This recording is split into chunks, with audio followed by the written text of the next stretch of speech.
তোমাদের জন্য কি কি বাজার করছি আজকে দেখাবো। আজকে কি মাছ এনেছি দেখছো?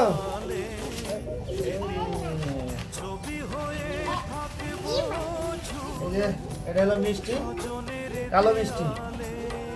আর যে পাউরুটি দিয়ে কালো মিষ্টি খাবে পাউরুটি, বুঝছো? আর সরষের তেল যে লেখা দিয়েছো তুমি, সরষের তেলের বোতল দাম কেন? এই যে 20 টাকা বেশি লাগলো 1 কেজিতে।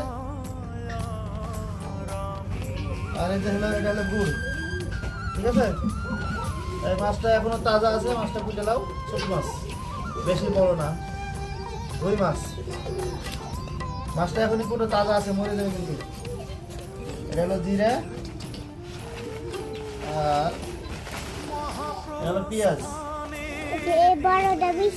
কাঁচামরিচ। তো কাঁচামরিচ তো লেছি। একটু বাজার 1100 টাকা দাম।